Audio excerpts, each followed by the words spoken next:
नमस्कार, कोकण 7 लाईव्हमध्ये आपलं स्वागत आहे. सध्या एक चर्चेचा विषय आहे म्हणजे सावंतवाडीचं मोती तलाव. सावंतवाडीचं मोती तलाव म्हटलं की जिव्हाळ्याचा आणि सावंतवाडीकरांच्या एक घरातला प्रश्न म्हणून पाहिलं जातं. मोती तलाव the heart of the city म्हणजे सावंतवाडीचं हृदयच त्याला मानलं जातं. अगदी शहराच्या हृदयस्थानी ते आहे. आज गाळ काढणं किंवा गाळ उपसा मोहीम जेव्हा सुरू झाली त्या पार्श्वभूमीवर या तलावाला चहूबाजूनं कुठेतरी तडे जात आहेत किंवा खोदकाम केलं जातं आहे. आणि त्यानंतर जी काही परिस्थिती निर्माण होते किंवा मध्यंतरीच्या काळात म्हणजे बरोबर 1 वर्षापूर्वी ज्यावेळी तलावाचा काठ कोसळला होता त्यानंतरची झालेली परिस्थिती आणि आता तलावाचं दिसणारं भीषण वास्तव किंवा तलावाचं ते सौंदर्य ज्या गोष्टीत आहे तेच कुठेतरी इतिहास जमा होत आहे असं म्हणणं वावगं ठरणार नाही आहे. आणि याच संदर्भात बोलण्यासाठी देवयानी वरसकर जी आपल्यासोबत आहेत. मॅडम, मोती तलावाचा विषय तुम्ही सुद्धा काल बघितला असेल. ज्या पद्धतीनं आम्ही त्याचं वार्तांकनसुद्धा केलं की मोती तलाव म्हटलं की एक हृदय म्हटलं जातं शहराचं आणि एक जिव्हाळ्याचा प्रश्न आहे. अनेक गोष्टी त्या मोती तलावाच्या काठावर घडतात. अनेक जण तिथे संध्याकाळच्या वेळेत आपल्याला दिसतात, सकाळच्या वेळेत दिसतात आणि कुठल्याच क्षेत्रातला असा माणूस नाही आहे की त्याला मोती तलावानं भुरळ घातली आहे. तो मोती तलावाच्या प्रेमातच पडतो. आज जी परिस्थिती आहे ती बघून तुमचं काय म्हणणं आहे, त्याच्यावर तुम्ही काय सांगा? बरं विनायक, तू आधी ह्या मोती तलावाला जी उपमा दिलेली आहे हृदयाची ती अत्यंत योग्य आहे. बरोबर. आणि हृदय म्हटलं की आपल्या शरीरातला अत्यंत नाजूक परंतु अत्यंत महत्त्वाचा अवयव आहे. जेवढं नाजूक आहे तेवढा महत्त्वाचा जसा आहे. हृदय बंद पडलं तर शरीर बंद पडते. आणि तसंच काहीसं सावंतवाडीचं आजच्या घडीला परिस्थिती झालेली आहे. कारण आज आपण आत्ताच्या घडीला जर मोती तलावाची जर परिस्थिती बघितली तर खरंच हे हृदय बंद पडण्याच्या अवस्थेत आहे की काय अशीच काहीशी परिस्थिती आहे. आणि बघून म्हणजे दररोजचे तिथे फिरणारे आहेत ते आहेतच, परंतु एरवी पर्यटक येतात किंवा बाहेरून जी माणसं येतात ते पर्टिक्युलरली मोती तलाव हे त्यांचं आकर्षण असते. परंतु आज जर मोती तलावाची जर परिस्थिती बघितली तर ती भीषण आहे असं म्हटलं तर वावगं ठरणार नाही. आणि हे कुठेतरी सुधारायला पाहिजे. कारण सौंदर्यीकरणाच्या नावाखाली जे काही प्रकार तिकडे सुरू आहेत ते नक्की सौंदर्यीकरण आहे की इतर काही आहे इतपत शंका येणे इतपत तिथे काहीतरी उलाढाली सुरू आहेत. आणि आता जसा तू काठाचा प्रश्न उत्पन्न केलास, मोती तलावाचा काठ हा मोती तलाव मुळात आधी ऐतिहासिक आहे, त्यामुळे त्याची डागडुजी होणं हे अत्यंत आवश्यक आहेच. परंतु त्या सौंदर्याला बाधा येणार नाही अशा पद्धतीने त्याची डागडुजी होणं आवश्यक आहे. त्याच्याबद्दल तू जास्ती सांगशील कारण तू तिथे फिरलेला आहेस, काय तुझं निरीक्षण आहे? नक्कीच. म्हणजे ऐतिहासिक तर आहेच, कारण 1874 मध्ये हा मोती तलाव स्थापन झाला. ब्रिटिश काळामध्ये त्याची रचना केली गेली आणि एकंदरीत रचना जर मोती तलावाची बघितली तर एखादं धरण कसं असावं म्हणजे मोठ्या प्रमाणात असं तसं एक सावंतवाडीचं छोटंसं धरण. कारण याच्यात त्यावेळीच्या अभियंत्यांचा किंवा जे रचनात्मक ज्यांनी बदल केले किंवा जे काही घडवलं त्यांना खरंच मानलं पाहिजे. कारण सावंतवाडी भौगोलिकदृष्ट्या ही एक उंचावर असणारा शहर आहे, प्रदेश आहे, चारही बाजूने खोली आहे. आणि अशावेळी नरेंद्र डोंगरावरनं जे पाणी येतं ते पाणी कुठेतरी अडवलं पाहिजे किंवा ज्या शहरात म्हणजे मोती तलावाच्या समोरच्या भागात शहराची वस्ती आहे, पूर्ण नागरिक इथे राहतात, मग त्यांच्या विहिरींना पाणी असेल ते राहिलं पाहिजे किंवा बारमाही पाण्याची कमतरता कुठे पडता नाही ह्या दृष्टिकोनातनं कुठेतरी मोती तलावाची ती निर्मिती झाली असावी. कारण आज जेव्हा गाळ उपसा करण्यासाठी मोती तलाव पूर्णपणे आटवलं त्यावेळी शहरातल्या बऱ्यापैकी ज्या विहिरी आहेत त्यांनी पूर्णपणे तळ घातलेला आहे, काठ घातलेला आहे आणि पाण्याची टंचाई ही शहरवासियांना भासते. तर हा कुठेतरी एक विचार त्यावेळीच्या सरकारने किंवा जे अभियंते होते त्यांनी केलेला आणि रचनात्मक पद्धतीनं ते मोती तलाव बांधलं. अगदी त्याचे जे गेट्स आहेत दोन्ही ज्याच्यातनं पाणी सोडलं जातं, एक आहे ते बापूसाहेब महाराजांच्या पुतळ्याकडे आहे, दुसरं राजवाड्याच्या समोर आहे. तर त्या दोन्ही ठिकाणावरनं जेव्हा गेट ओपन केली जातात पाण्याची पातळी वाढल्यानंतर तर संपूर्ण तलाव रिकामी होतं. म्हणजे जी रचना तिथली आहे अगदी 2 भागात म्हणजे त्या तलावाचा एरिया एवढा मोठा आहे की 2 गेट उघडली तर ते पाणी संपणार नाही. पण आज आपण पाहिलं तर आज पूर्ण ते रिकामी झालेलं दिसतं. तर हाही त्याच्यातला एक विचार करण्यासाठी म्हणजे त्याची जी रचना आहे किंवा जे बांधकाम आहे त्याच्यात पण एवढं अभ्यासपूर्ण त्यावेळी काम केलं गेलेलं आहे. किंवा मुळात सांगायचं झालं तर एखादा कवी असेल, एखादा चित्रकार असेल, एखादा दिग्दर्शक असेल किंवा एखादा सर्वसामान्य माणूस जरी असला तरी मोती तलाव एक वेगळं सौंदर्य निर्माण करतं, आपल्याकडे ते ओढून घेतं. म्हणजे जर उदाहरणच द्यायचं झालं तर कवी केशवसुतांनी याच मोती तलावाच्या काठावर, म्हणजे आजही ते झाड तिथे आहे, आजही काठ तिथे आहे, याच काठावर बसून एक संध्याकाळ कविता लिहिली. केशवसूत कट्ट्यावर ही कविता लावलेली आहे, म्हणजे भिंतीमध्ये ती कोरली गेलेली आहे. तर ती कविता वाचल्यानंतरच संध्याकाळ ही सावंतवाडीतली तुमच्या डोळ्यासमोर उभी राहते, दिसते आणि त्यातनं सगळ्या गोष्टी जाणवतात. एवढंच नाही तर मी ह्या गोष्टीसुद्धा बघितल्यात. अगदी पहाटे 4 वाजल्यापासून म्हणजे सकाळच्या 6च्या दरम्यान अनेक फोटोग्राफर्स आहेत, अनेक दिग्दर्शक आहे, काही सिनेमांमध्ये सुद्धा सावंतवाडीतला तो जो सीन आहे मोती तलावाच्या काठावरचा अगदी पहाटेचा, तो वापरला गेला आहे. चित्रीकरणं त्याच्याबद्दल केली गेली आहेत.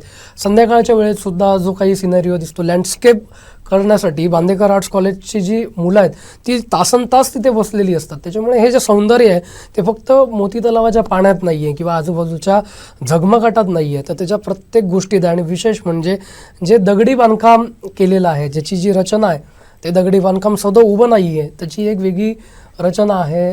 त्याच्यात पण एक स्थापत्य कौशल्य आपल्याला दिसतं आणि ते कुठेतरी आज नष्ट होतं, इतिहास जमा होतं. त्याच्यामुळे खरं तलावाचं जे सौंदर्य आहे ते हरवत चाललेलं आहे, इतिहास जमा होत चालला आहे असं म्हणायला हरकत नाही. कारण याच तलावघाटाला, म्हणजे ज्या ठिकाणी आता बापूसाहेब महाराजांचा पुतळा आहे त्याच ठिकाणी एक कोड होता. जेव्हा राजघराणं नरेंद्र डोंगरावरनं खाली इथे शहरात वसवलं गेलं आणि नवीन राजवाडा इथे बांधला गेला, त्यावेळी तिथे एक कोड होता. आज कोर्टाची जागा आपल्याला दिसते, ती दगडी बांधकामाने दिसते, पण समोर जो एक दगडी इमारत होती ती आता तिथे नाहीये, ती इतिहास जमा झाली आहे. त्यामुळे येणाऱ्या पिढीला कदाचित ते माहिती नसेल. म्हणजे आम्हालाही माहीत नव्हतं, काही जुनी छायाचित्र कुठेतरी बघितली त्याच्यावरनं हे लक्षात येतं आहे. आज आमचा कुलगावचा दरवाजा असेल किंवा आरपीडीची इमारत असेल, अशी काही मोजकीच दगडी बांधकामं आज बघायला मिळतात आणि त्यातला एक मोती तलाव आहे. आणि जवळजवळ आज 150 वर्ष होत आली मोती तलावाला, पण त्याला कुठलीही बाधा नव्हती. पण कालानुरूप म्हणण्यापेक्षा मागच्याच जून महिन्यामध्ये जेव्हा गाळ मोहीम काढायला सुरुवात केली होती त्यावेळी आमचे अभियंता आहेत किंवा अनेक तज्ज्ञ व्यक्ती आहेत, त्यांच्या सुपीक डोक्यातनं जी काही कल्पना निघाली आणि त्यांनी फुटपाथवरनं गाळ काढायला सुरुवात केली आणि गाळ काढताना त्यांनी भिंतीच्या खालीच खणायला सुरू केलं. त्याच्यामुळे तो काठ कोसळला आणि खूप मोठं नुकसान झालं. यानंतर आणि तो कोसळला म्हणजे त्याला पण एक टायमिंग जे म्हणतात ना, की आपल्या राज्यामध्ये एक सरकार पडलं ठाकरेंचं आणि 30 जूनला नवं सरकार शपथ घेत होतं आणि त्यावेळी हा काठ इथे पडत होता. म्हणजे हा एक त्यावेळीचा योगायोग आहे किंवा एक लक्षात राहण्यासारखी गोष्ट आहे. आणि त्यानंतर जवळजवळ 6-7 महिन्यांनी टेंडर काढलं गेलं आणि ती भिंत बांधण्यासाठी साधारण 1,13,00,000 रुपयाचा निधी हा आमच्या पैशातनं, म्हणजे सर्वसामान्य लोकांचा निधी तिथे खर्च केला. कारण ही चूक अभियंत्यांची होती, ही चूक त्या लोकांची होती, पण भुर्दंड पडला हा आमच्या सगळ्या लोकांच्या निधीवर. आणि यातनं बांधलंय काय, तर फक्त एक संरक्षक भिंत बांधली आहे जी सिमेंटची आहे. तिथला फुटपाथ असेल, त्याच्यावरच्या फरशा असेल, ह्या अजून बसवलेल्या नाही आहेत किंवा त्या निधीतनं त्या नाहीच आहेत, हे पुढे येतं आहे. काल जेव्हा आम्ही बांधकामच्या कार्यकारी अभियंत्यांना तेव्हा विचारलं, तेव्हा जे फुटपाथ असेल किंवा त्याचं सौंदर्यीकरण असेल हे सगळं नगरपालिका करणार आहे. मग फक्त ते 1,13,00,000 फक्त भिंत बांधली गेली आहे आणि ती सुद्धा सिमेंटची भिंत. म्हणजे उद्या बाजूच्या भागातली भिंत आपण पाहतो तर शेवाळ धरलेली काळी कुळकुळीत भिंत आपल्याला दिसते, जी बघायला सुद्धा म्हणजे वाटत नाही. तर जे खरं सौंदर्य मोती तलावात आहे आणि हे जे सौंदर्य ज्यांनी ओळखलं असेल तर ते त्यावेळी म्हणजे राजघराण्यानंतर किंवा ब्रिटिश राजवटीनंतर जेव्हा आपल्याला स्वातंत्र्य मिळालं आणि नगर परिषद चांगल्या पद्धतीनं काम करायला लागली, त्यावेळी दत्ताराम वाडकर असतील, ॲडव्होकेट दिलीप नार्वेकर असतील आणि आत्ताचे आमचे शिक्षण मंत्री दीपक केसरकर असतील, यांनी खऱ्या अर्थानं मोती तलावाला जगाच्या नकाशावर आणण्यासाठी आणखीन मेहनत घेतली. त्याचं सौंदर्यीकरण असेल, त्याची जी काही रचना आहे, त्याच्यामधले काही महत्त्वाचे बदल कुठल्याही ऐतिहासिक गोष्टीला हात न लावता त्या पद्धतीनं केले गेलेत. आज तेच दीपक केसरकर राज्यात मंत्री तिथले आमदार आहेत आणि त्यांना ह्या गोष्टी माहिती आहेत. त्यांचा एक व्ह्यू पण त्या गोष्टीतनं आहेत. म्हणजे पर्यटनाच्या दृष्टीनं कुठली गोष्ट करणं गरजेचं आहे आणि आवश्यक आहे हे दीपक केसरकर यांच्यापेक्षा जास्त कोण सांगू शकत नाही आणि त्यांच्याकडे तेवढा तो अभ्यास सुद्धा आहे. पण ही जेव्हा आज बघितलं, अर्ध्या तलावापैकी अर्धा तलाव हा कॉन्क्रीटचा बनत चालला आहे, त्यावेळी ते बघणं सुद्धा खूप वाईट दिसतं. किंवा अर्धा जो काठ शिल्लक राहिला आहे त्याचे दगड कुठेतरी खचतायत किंवा आज जेव्हा गाळ काढण्याचं उपसा मोहीम सुरू होते ती पुन्हा एकदा चुकीच्या पद्धतीनंच सुरू आहे. अगदी पावसाळा 4 दिवसावर आलेला असताना सुरू आहे. म्हणजे जी चूक मागे केली तीच पुन्हा होणार आहेत. कोट्यावधीचा निधी खर्च होतोय. दुसरं म्हणजे राजवाड्याच्या समोर कालपासूनच बांधकामाला सुरुवात झाली आहे. तेवढ्याच्या भागाला 80 लाख रुपये खर्च येणार आहे आणि त्यात बांधणार काय तर ती सिमेंटची भिंत.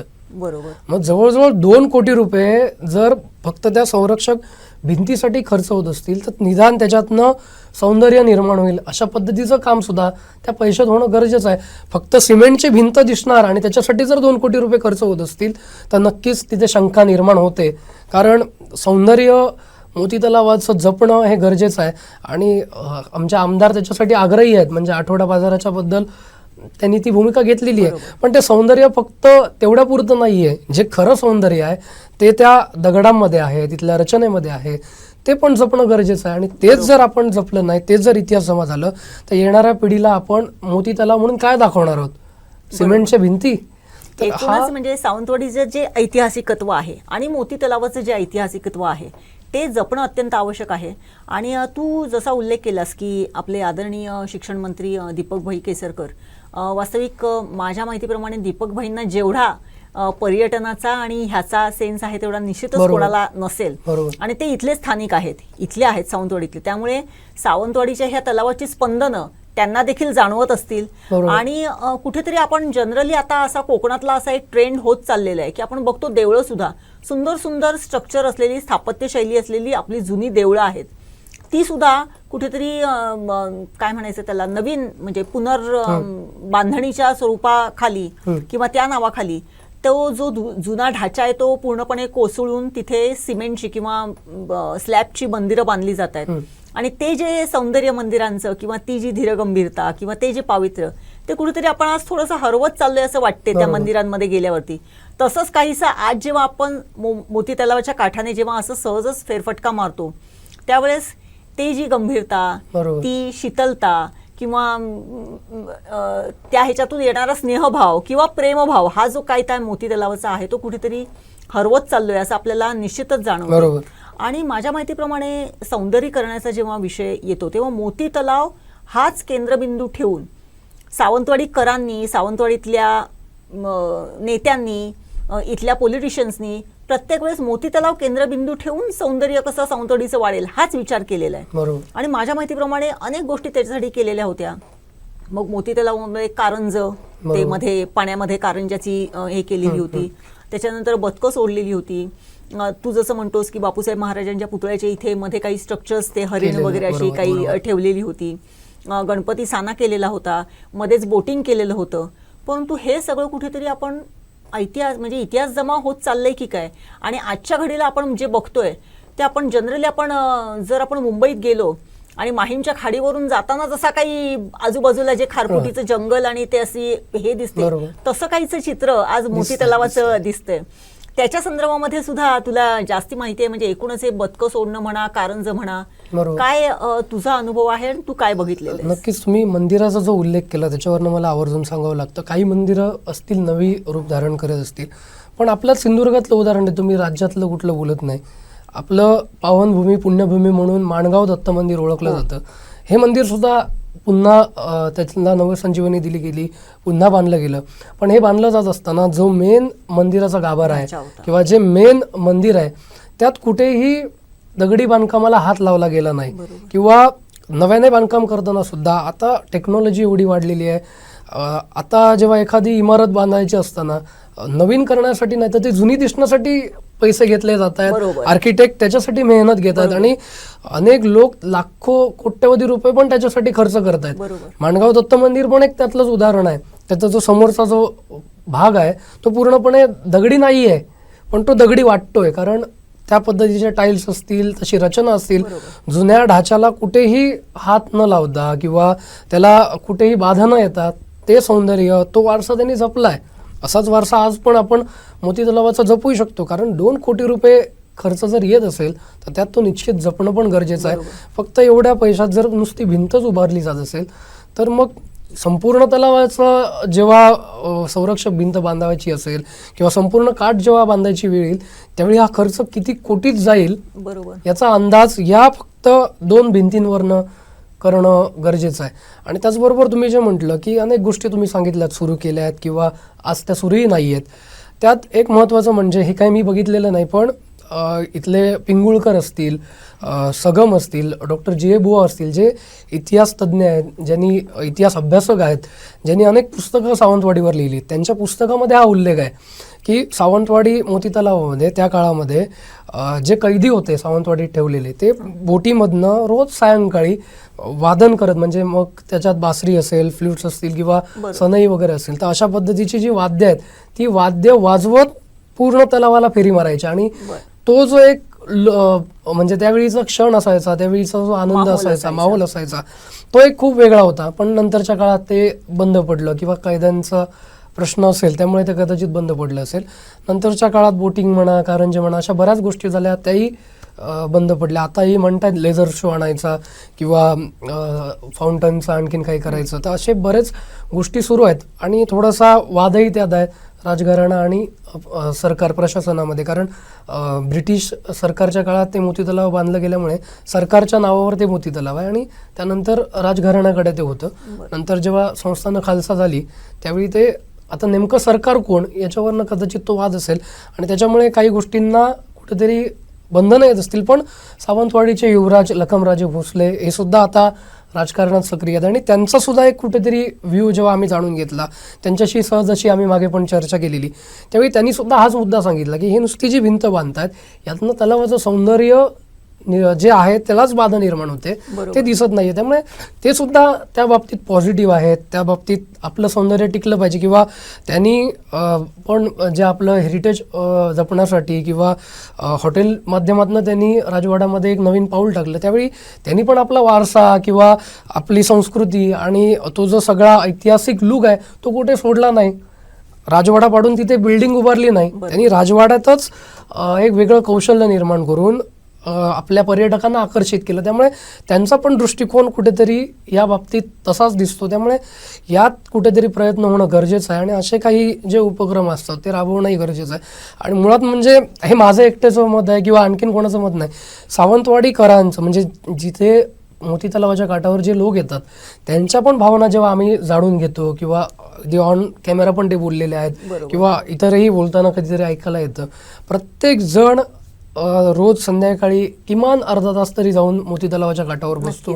तिथला वारा असेल, एक एवढी गर्दी असताना सुद्धा त्या ठिकाणची जी शांतता आहे ना ती अनुभवणं सुद्धा खूप मोठं असतं. म्हणजे फ्रेशनेस म्हणजे एक स्वतःबद्दलचा जर अनुभव द्यायचा असेल तर खूप टेन्शन असेल किंवा खूप ताण आलेला असेल आणि जर एक 10 मिनिटं जाऊन आम्ही मोती तलावाच्या काठावर बसलो तर एक वेगळी ऊर्जा मिळते, एक वेगळं काहीतरी तिथे सुचतं त्या जागेमध्ये.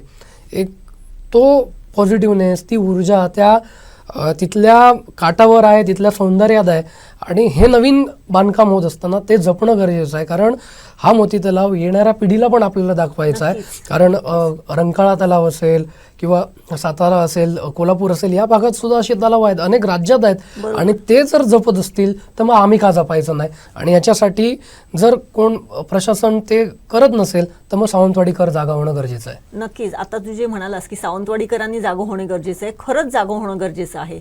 कारण हा आपल्या प्रतिभेचा, आपल्या प्रतिष्ठेचा आणि आपल्या जिव्हाळ्याचा प्रश्न आहे. आणि याच्यासाठी ही प्रतिभा, प्रतिष्ठा आणि जिव्हाळा हा केव्हा आपण जपतो, जेव्हा ते आपल्याला कुठेतरी सलते, आपल्या हृदयात चलते. आणि ही सल प्रत्येक सावंतवाडीकरांच्या हृदयामध्ये निर्माण व्हायला पाहिजे, तरच हे निश्चितच ह्याच्यामध्ये काहीतरी फरक पडेल. आज जर आपण त्या जसं तू म्हणालायस की जी दगडी म्हणजे आपल्या ह्याच्या सिमेंटच्या भिंती बांधलेल्या आहेत, कालांतराने त्याच्यावरून पाणी जाऊन किंवा पाण्याचे म्हणजे काही हॉटेलांचं किंवा ह्याचं सांडपाणी सुद्धा त्या तलावामध्ये सोडलं जातंय असं तिथे हे आहे. म्हणजे कालांतराने पुन्हा एकदा जो नाला असतो आणि नाल्याच्या दोन्ही बाजूने सांडपाणी सोडलेलं असतं त्या नाल्यामध्ये आणि त्याचे जे फ्लो असतात ते असे घाण दिसत असतात, तसं काहीच चित्र उद्या मोती तलावाचं जर झालं तर त्याच्यासाठी आपण सुद्धा कुठेतरी थोडेसे जबाबदार असू. कारण आत्ता नाही तर कधीच नाही, अशी आत्ताची क्रुशियल वेळ आहे. आणि मला वाटते विनायक, मोती तलावाचा काठ म्हणजे मी प्रत्येक वेळेस म्हणते की मोती तलाव हा सेंट्रलाइज धरून इथे अनेक कार्यक्रम होतात. गेल्या काही वर्षामधले जे काही सिंधुदुर्ग महोत्सव झाले, सावंतवाडी महोत्सव झाले, काही असे विशेष कार्यक्रम झाले, ते सगळे मोती तलावाच्या काठावरती झालेले आहेत. मोती तलावाचा काठ हा बेस धरून झालेले आहेत. त्यामुळे फार आत्मीयता, फार एक जिव्हाळा ह्या मोती नाही, तलावाबद्दल मुळात तुम्ही आहे. जसं म्हणताय ना की या मोती तलावामुळेच म्हणजे जे नगराध्यक्ष म्हणून दीपक केसरकर संपूर्ण आपल्या राज्यात उदयास आले किंवा अगदी नगराध्यक्ष संघटनेचे अध्यक्ष झाले, ते ह्या फक्त मोती तलावामुळेच झाले. मोती तलावाचं ज्या पद्धतीनं म्हणजे मी मगाशी ज्यांची नावं घेतली, दत्ताराम वाडकर असतील, दिलीप नार्वेकर असतील किंवा दीपक केसरकर असतील, यांच्या काळातच हा मोती तलाव त्याचं सौंदर्य जे आहे ते अधिक जोपासलं गेलं आणि त्याच्यानंतरच्या काळात सगळ्यांनी ते राखलं. पण जी सुरुवात आहे ती त्यांच्या काळात झाली. म्हणजे वाडकरांच्या काळात जो आज काठ दिसतोय वरचा, ज्याच्या बसण्यासाठी फरशा आहेत किंवा जी सोय केली गेली आहे, फुटपाथचं काम नंतरच्या काळात दीपक केसरकर असतील किंवा नार्वेकर साहेबांच्या काळात झालं. जो केशवसूत कट्टा म्हणजे जो अगदी स्टार पॉईंट म्हणून पण ओळखला जातो आणि अगदी मोती तलावाच्या मध्यभागी आहे, हे सगळं काम ह्या सगळ्या नगराध्यक्षांच्या काळात झालं. त्याच्यामुळे त्यांच्याकडे ती दृष्टी आहे, तो दृष्टिकोन आहे, त्या सगळ्या गोष्टी आहेत आणि मुळात म्हणजे प्रेमसुद्धा आपल्या शहरावर, आपल्या भूमीवर या सगळ्या लोकांचं आहे. त्याच्यामुळे यांनी जर मनावर घेतलं आणि त्या पद्धतीनं प्रशासनाला सूचना केल्या, कारण एवढा निधी खर्च होऊन जर फक्त नुसत्या सिमेंट कॉन्क्रीटच्या भिंती दिसत असतील तर ते खरोखरच आमच्या मोती तलावाच्या सौंदर्याला बाधा आणणार आहे.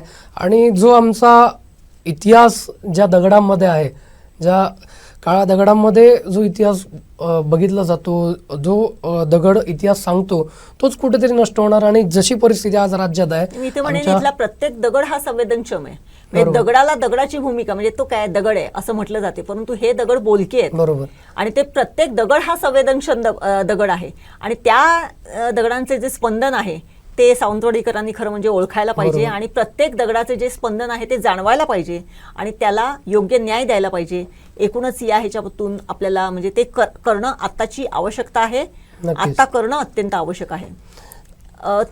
मोती तलावाच्या काठी 2-3 कॉलेजेस आहेत.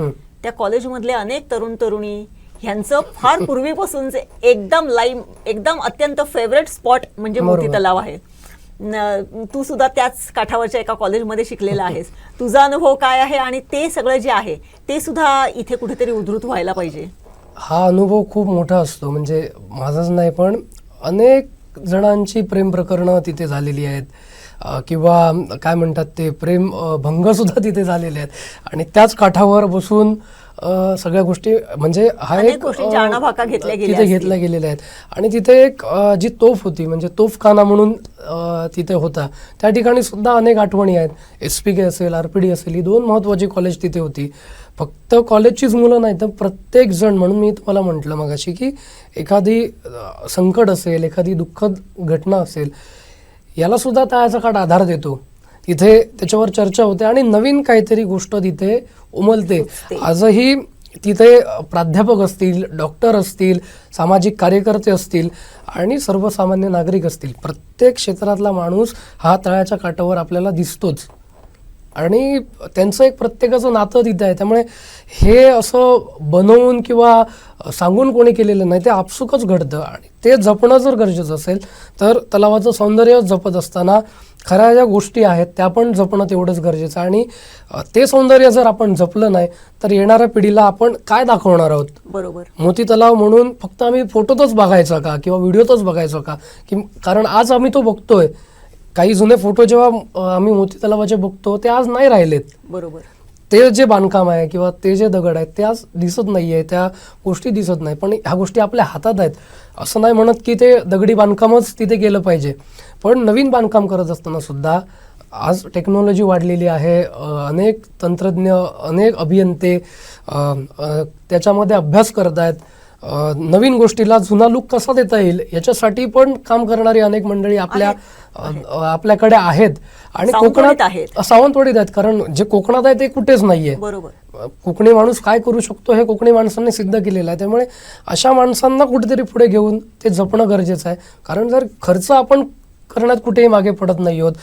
राज्यातले सगळे मंत्री असतील, आमचे रवींद्र चव्हाण असतील बांधकाम मंत्री किंवा मुख्यमंत्री, उपमुख्यमंत्री आणि स्वतः शिक्षण मंत्री, सगळी मंडळी निधी तेवढ्या प्रमाणात आणतायत, ते संवर्धन करण्यासाठी, त्याला वाचवण्यासाठी प्रयत्न करतायत. तर त्याचा जो खरा योग्य विनियोग आहे किंवा जो वारसा आहे तो पण जपणं गरजेचं आहे. तरच तो येत्या पिढीला पण कळेल. आणि जे हृदय आहे म्हणजे एक कालच मी म्हटलं की बायपास केल्यानंतर जसं हृदयाची म्हणजे अवस्था होते, शरीराची अवस्था होते, तशी मोती तलावाची होऊ नये एवढंच वाटतं. नक्कीच विनायक, ह्याच्यासाठी जसं आपण म्हटलं की याच्यासाठी प्रत्येक सावंतवाडीकरांनी आज जागं होण्याची आवश्यकता आहे. कुठेतरी हे प्रशासनाला दाखवून द्यायला पाहिजे की हे जे काही मोती तलाव, की जो आमचं हृदय आहे ते हृदय तुम्ही चांगल्या पद्धतीने जपा. आम्ही ते तुमच्याकडे दिलेलं आहे, एक आमची FD म्हणून दिलेलं आहे. ती FD आता एवढाच तुम्ही ती मोडून ती कॅश करू नका आणि ती FD तशीच राहू देत, किंबहुना ती आणखीन उत्तरोत्तर वाढत जाऊ देत, त्याच्यावरचा इंटरेस्ट आणखीन वाढत जाऊ देत, जेणेकरून सावंतवाडी आणि मोती तलाव ह्यांचं जे काही अबाधित असं एक सख्य आहे किंवा एक एकरूपत्व आहे ते निश्चितच असं टिकलं गेलं पाहिजे. मला वाटते प्रत्येक सावंतवाडीकरांनी ह्याच्यासाठी आग्रही असायला पाहिजे. तू स्वतः सावंतवाडीकर आहेस, तुझ्यासारख्या मुलांनी याच्यामध्ये पुढाकार घ्यायला पाहिजे आणि निश्चितच हे म्हणणं कुठेतरी प्रशासनापर्यंत चांगल्या पद्धतीने पोहोचून सावंतवाडी तलावाचा किंवा मोती तलावाचा हा जो काही सौंदर्यीकरणाच्या नावाखाली केला जाणारा हा जो काही विद्रुपीकरण आहे ते कुठेतरी निश्चितच थांबायला पाहिजे. नक्कीच.